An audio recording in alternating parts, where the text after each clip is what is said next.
Hello student, स्वागत है आपका आईसीटी वर्चुअल क्लासेस में। मैं हूं कविता, आपकी बायो टीचर। उम्मीद करती हूं आप सभी अच्छे होंगे और स्वस्थ होंगे। तो क्लास स्टार्ट करेंगे अपना चैप्टर जिसका नाम है सेल स्ट्रक्चर एंड फंक्शंस। हम सेल के बारे में बात कर रहे हैं, सेल के ऑर्गेनाइजेशन के बारे में बात कर रहे हैं। इससे पहले आपने प्रोकैरियोट सेल को पढ़ा है, हम यूकैरियोट सेल को डिस्कस कर रहे हैं और यूकैरियोट सेल के स्ट्रक्चर के बारे में बात कर रहे हैं। तो आइए चलते हैं स्मार्ट बोर्ड की तरफ और अपना जो चैप्टर है उसे स्टार्ट करते हैं। चलिए, तो हम बात कर रहे हैं यहाँ पे सेल के बारे में और अभी तक आपने सेल यहाँ पे फ्लूइड मोज़ेक मॉडल जो है वो उसके बारे में हमने डिस्कस किया था। नेक्स्ट हमने बात की थी यहाँ पे जो प्लाज्मा मेम्ब्रेन है उसके स्ट्रक्चर के बारे में, और प्लाज्मा मेम्ब्रेन के स्ट्रक्चर को हम यहाँ पे तो जो टॉपिक हम पढ़ते चले जा रहे हैं आपको वो ध्यान रखने हैं, अच्छे से आपको नोट करने हैं और डायग्राम वहाँ पे मस्ट है, इंपॉर्टेंट है, आपको डायग्राम बनाने हैं। ठीक है। नेक्स्ट है यहाँ पे प्लाज्मा मेम्ब्रेन के फंक्शन, जिसमें ट्रांसपोर्टेशन आपने पढ़ा था। आपके पास पैसिव और एक्टिव टाइप का आया था। पैसिव में आपने सिंपल और फैसिलिटेटेड डिफ्यूजन पढ़ा था इंक्लूडिंग ऑस्मोसिस, एंड उसके बाद हमारे पास आया था यहाँ पे ट्रांसपोर्ट। उसके बाद हम सेल ऑर्गेनेली को डिस्कस कर रहे हैं, जिसमें ऑर्गेनेली आपके पास आती है प्लाज्मा रेटिकुलम। नेक्स्ट एंडोप्लाज्मा रेटिकुलम के बारे में पढ़ा, दो टाइप के हमने पढ़े हैं, एसईआर और आर। अगली जो ऑर्गेनेली हमारे पास है वो है गोल्जी अपैरेटस। गोल्जी अपैरेटस के बारे में हम पैकेजिंग है, सॉर्टिंग, डिस्ट्रीब्यूशन और ग्लाइकोसाइड। ठीक है। अगर सिग्निफिकेंस देखें तो हमने कहा सेलुलर सिग्निफिकेंस, साइटोसिस और लाइसोम फॉर्मेशन, विट्रियोल फॉर्मेशन। ठीक है। लाइसोम के बारे में हमने डिस्कस किया है और अलग अलग पार्ट्स हैं इसके बारे में। फंक्शंस हमने यहाँ पर इसके डिस्कस किए। टाइप्स ऑफ लाइसोम मेरी आता है, सेकेंडरी है, है और ऑटोफैजिक लाइसोम। नेक्स्ट हमने डिस्कस किए हैं यहाँ पे वैक्यूल, और हमारे पास आते हैं वैक्यूल के बारे में। वैक्यूल के बारे में हमने डिस्कस किया कि जो वैक्यूल होते हैं वो और एनिमल पाए जाते हैं। प्लांट सेल के बारे में तो लार्ज वैक्यूल होते हैं, ठीक है, और मोस्टली एक होता है। अगर हम प्लांट सेल की बात करें तो वैक्यूल प्रेजेंट हो भी सकते हैं, नहीं भी हो सकते। साइज में काम क्या होता है, बहुत सारी चीज़ों का यहाँ पे स्टोरेज करते हैं, जैसे कि आपने कहा आयंस का जो वेस्ट प्रोडक्ट होते हैं, एलिमेंट होता है रेड एंड ब्लू मोस्टली। ये इनके क्या होते हैं, फंक्शंस होते हैं। ये सेल सैप से भरे हुए होते हैं, वाटर इनमें फिल होता है और इसी वजह से ये क्या देते हैं, प्लांट को टर्जिडिटी प्रोवाइड करते हैं। इसी के साथ हमने कहा था कि वैक्यूल की जो मेम्ब्रेन है उसे हमने क्या कहा था, टोनोप्लास्ट कहा था। स्ट्रक्चर के बारे में बात करें, आपने कहा vacuoles are fluid filled sacs enclosed by a membrane called a tono. Membrane class कहते हैं। फंक्शन अगर हम देखें तो स्टोरेज करते हैं, आपने कहा यहाँ water, nutrients like amino acid, sugar and protein, waste product and other substance, इनका क्या करेंगे यहाँ पे, स्टोरेज।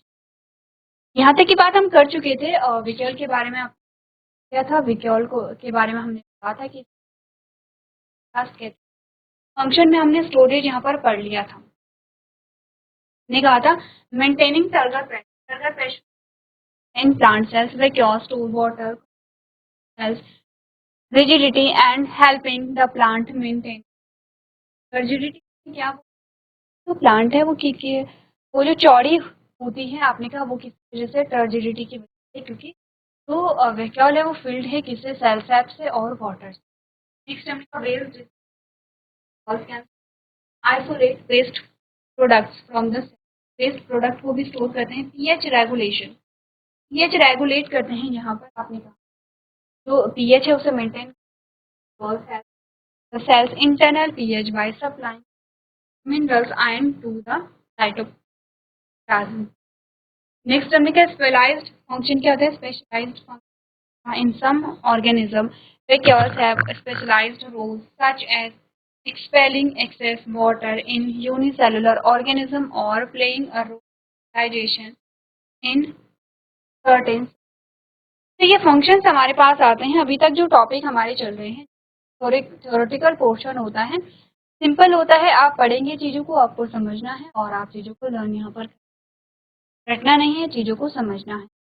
जो डायग्रामेटिक हमारे पास पोर्शन आता है वो हमारे लिए होता है, और इसलिए बायो को बहुत इजी हम यहाँ पे मानते हैं, क्योंकि बायो में मैक्सिमम जो होता है डायग्रामेटिक वे में ही तो थ्योरेटिकल चीज़ें आपको पढ़ती रहनी है, एक बार में ये आपको एग्जैक्टली याद नहीं होती हैं, लेकिन क्या होगा जैसे जैसे आप यहाँ पे रिवाइज करते रहेंगे तो आपको चीज़ क्या क्या फंक्शंस होते हैं।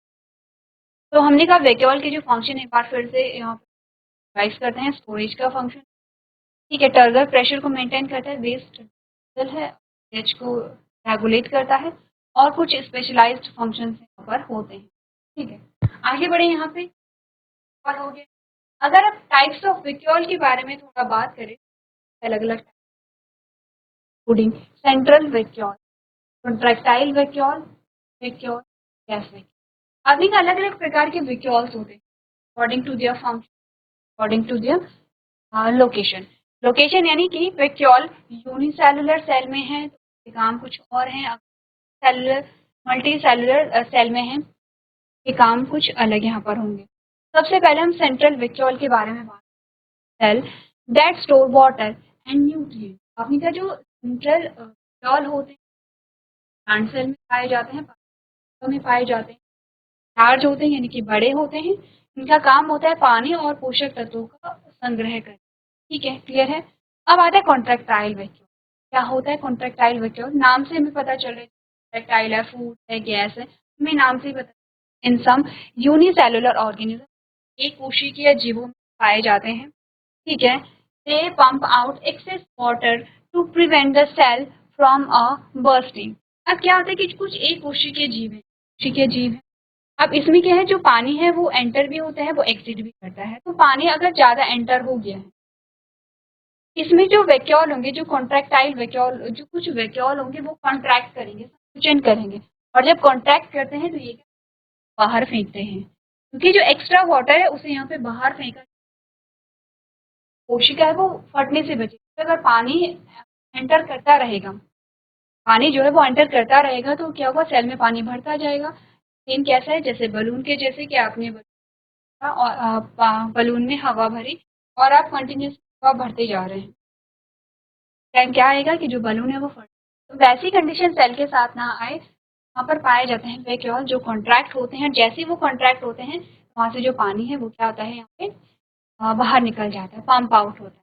ठीक है, इसे हम क्या कहेंगे, कॉन्ट्रैक्टाइल वैक्यूल कहेंगे। नाम से आपको फंक्शन याद रखना। नेक्स्ट आता है वैक्यूल, आपने कहा के बारे में, found in some unicellular organism and play a role.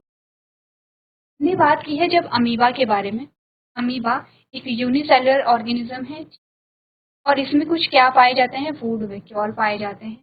जब ये फूड एंगल्फ करता है तो फूड वैक्यूल में क्या होता है, जो होता है, और यहाँ पर इसका डाइजेशन। फूड वैक्यूल क्या कर रहे हैं, फूड के डाइजेशन में क्या कर रहे हैं, इंपॉर्टेंट रोल प्ले कर रहे हैं। एग्जाम्पल क्या है, अमीबा। गैस वैक्यूल के बारे में बात करें, फाउंड इन सर्टेन प्रोकैरियोट्स, ये भी प्रोकैरियोट्स में पाए जा रहे हैं, and they have with buoyancy. ये क्या कहते हैं, बायंसी प्रोवाइड करते हैं, यानी कि तैरने में मदद करते हैं। तो हमने कहा वैक्यूल अलग अलग प्रकार के, सेंट्रल वैक्यूल जिसे हम प्लांट सेल में पढ़ते हैं जिसका काम स्टोरेज का है। ठीक है, कुछ कॉन्ट्रैक्टाइल वैक्यूल आती है जो यूनिसेलुलर ऑर्गेनिज्म है, जो एक्सेस वाटर को क्या करते हैं, पंप आउट करते हैं।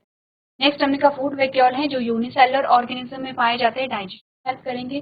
और गैस वैक्यूल हमने कहा प्रोकैरियोट्स में होंगे जो बायंसी प्रोवाइड करते हैं, तैरने में मदद करते हैं। चलिए, चारों टाइप के जो वैक्यूल है डिफिकल्ट नहीं है, क्योंकि नाम से हमें पता चल रहा है कि इन वैक्यूल का फंक्शन क्या होगा। बस आपको थोड़ा सा ध्यान रखने की कौन सा वैक्यूल कहाँ पर पाया जाता है, और आप लोग उसे नोट करिए। चलिए आगे बढ़ते हैं, और नेक्स्ट हमारे पास जो ऑर्गेनली आती है, ठीक है, माइटोकॉन्ड्रिया और प्लास्टिड जो होते हैं वो एक ऑर्गेनली पास आते हैं, दोनों में अपना राइबोसोम। ठीक है, थोड़ा सा बात कर लेते हैं यहाँ पर माइटो, सबसे पहले बात ही करते हैं थोड़ा सा माइटोकॉन्ड्रिया के स्ट्रक्चर के बारे में बात। माइटोकॉन्ड्रिया और प्लास्टिड यूनिक जो ऑर्गेनली है कैसे हैं। माइटोकॉन्ड्रिया के पास क्या आता है, डबल मेम्ब्रेन स्ट्रक्चर आता है।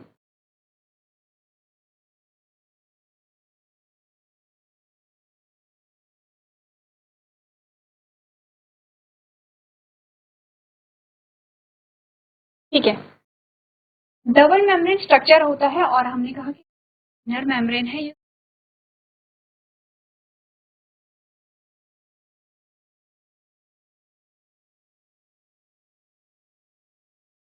प्रकार से ये फोल्ड होती है। ठीक है,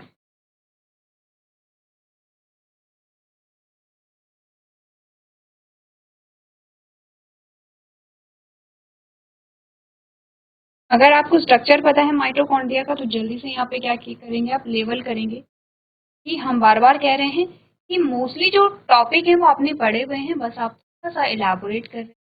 जैसे कि आपने माइटोकॉन्ड्रिया पढ़ा है तो अब आप माइटोकॉन्ड्रिया स्ट्रक्चर को पढ़ रहे हैं। माइटोकॉन्ड्रिया और प्लास्टिड दोनों क्या है, हमने कहा एक टाइम पे ये क्या हुआ करते थे, कि इंडिविजुअल सेल हुआ करते थे, यानी कि इनका क्या था, स्वयं में एक अस्तित्व था। अब यहाँ पर यही चीजें हमें डिस्कस करनी है। लेबलिंग अगर हम करेंगे उससे पहले लेबलिंग कर लेते हैं। ये तो आपने का एक्सटर्नल लेयर है,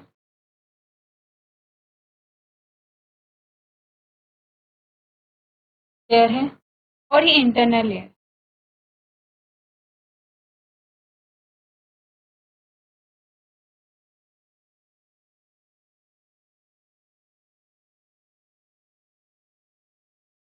ठीक है, एक्सटर्नल और इंटरनल लेयर आती है। बीच का जो पोर्शन है, ये बीच वाला जो पोर्शन है ये क्या होगा, ल्यूमेन है। ठीक है, और आपने कहा कि दो मेम्ब्रेन के बीच का जो स्पेस है मेम्ब्रेन है,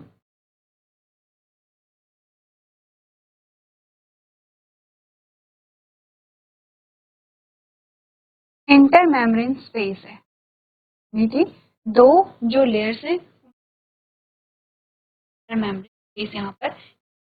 इसके अलावा क्या क्या चीजें यहाँ पर होती है, सबसे पहले तो देखेंगे डीएनए। कैसा डीएनए होता है इनका, सर्कुलर डीएनए होता है।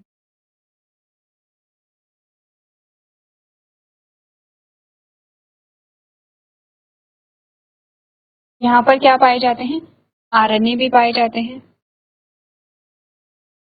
ये आरएनए यहाँ, इसके अलावा हमने कहा कि यहाँ पर क्या होते हैं,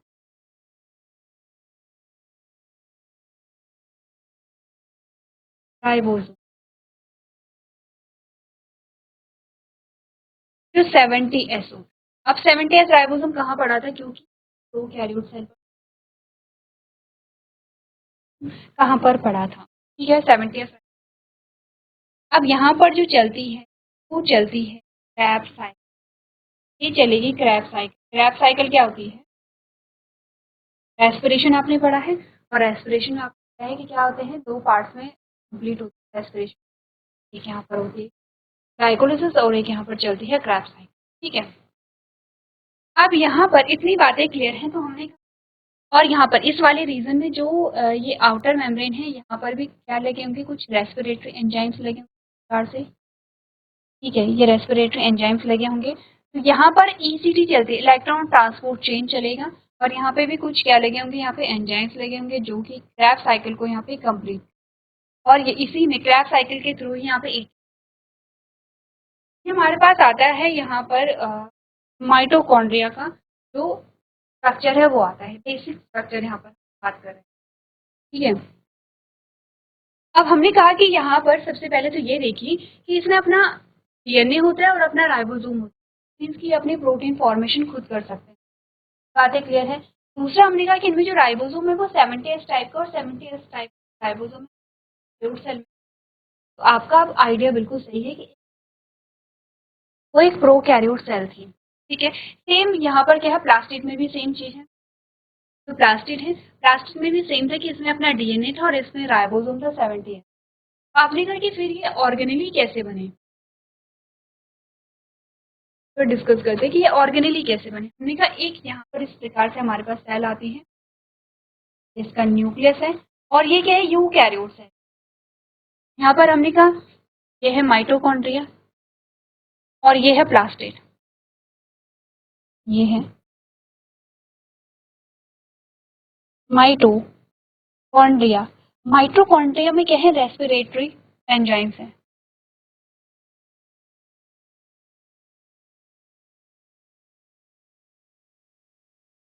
जो रेस्पिरेशन में हेल्प करेंगे, और ये है प्लास्टिड, क्योंकि प्लास्टिड में क्या है, क्लोरोफिल होगा तो ये फोटोसिंथेसिस को परफॉर्म करेगा। लेकिन दोनों में अपना क्या है, इसमें भी अपना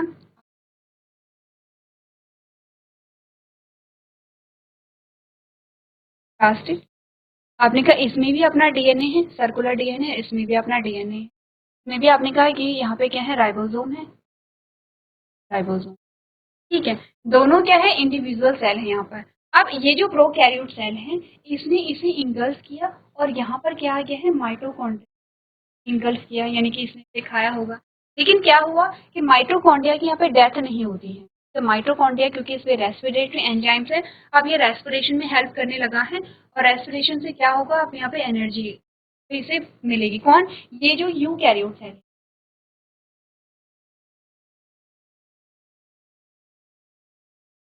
यूकैरियोटिक सेल। ठीक है, और आपने कहा कि सेम क्या हुआ, इसने प्लास्टिड को इंगल्फ किया होगा, और प्लास्टिड में भी क्या है, यहाँ पे सर्कुलर क्या है, यहाँ पे सर्कुलर डीएनए है। इसके अलावा यहाँ पे क्या है, राइबोसोम है। लेकिन इसके अलावा यहाँ पे और क्या था,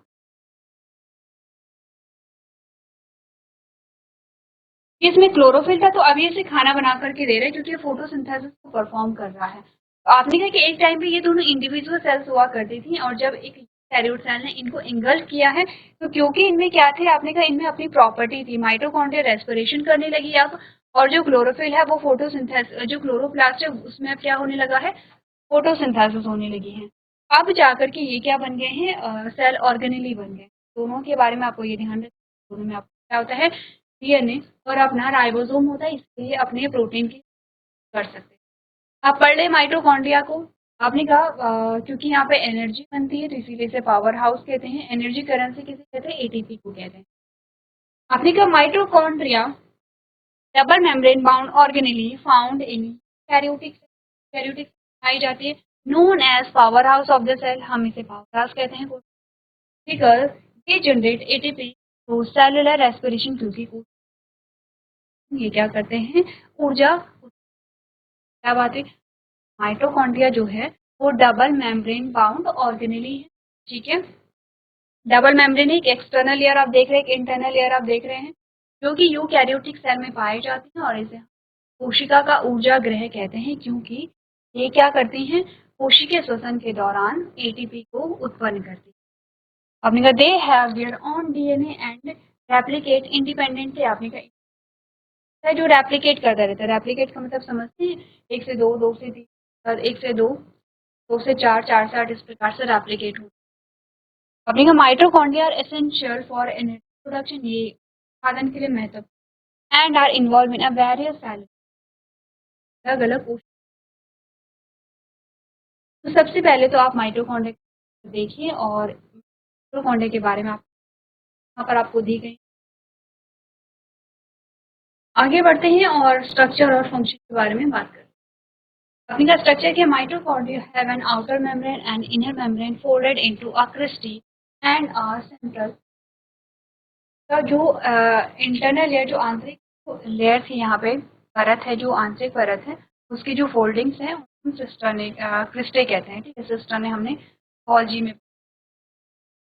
अगर फंक्शन हम देखें तो at the primary function is produce ATP, the main energy currency of the cell through aerobic respiration. मुख्य काम इसका है बनाना। जब आपके पास रेस्पिरेशन आएगा, तो आप रेस्पिरेशन में समझेंगे कि किस प्रकार से होती है। नेक्स्ट आपने कहा सेलुलर रेस्पिरेशन।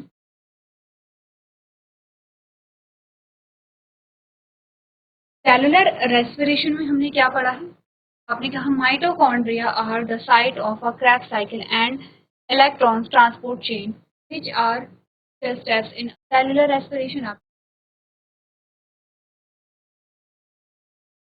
अदर फंक्शन के बारे में हम बात करें, mitochondria also play a role in cell signalling. Cell signalling में एपोप्टोसिस, यानी कि प्रोग्राम्ड सेल डेथ, ये कहते हैं। Other metabolic process, other function.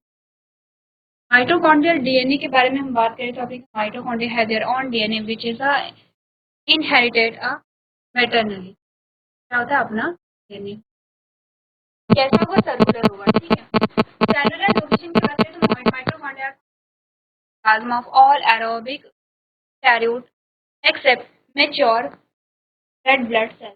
जो माइटोकॉन्ड्रिया इंपॉर्टेंट पॉइंट है, जल्दी से आप लोग इसे चलिए, तो आज हमने बात की है माइटोकॉन्ड्रिया के बारे में और इसी के साथ आपकी एक और जो ऑर्गेनेली है वो यहाँ पे कंप्लीट हो गई है। अब हमारे पास आते हैं यहाँ पे प्लास्टिड और कुछ और ऑर्गेनेलीज रह जाते हैं जिसे हम जल्दी यहाँ पे कवर कर लेंगे। तो आगे बढ़ने के साथ साथ आपको पीछे के जो टॉपिक है वो टाइम टू टाइम रिवाइज करते रहने हैं। तो आज के सेशन में हम इतना ही करेंगे। अभी तक क्लास में बने रहने के लिए आपका धन्यवाद।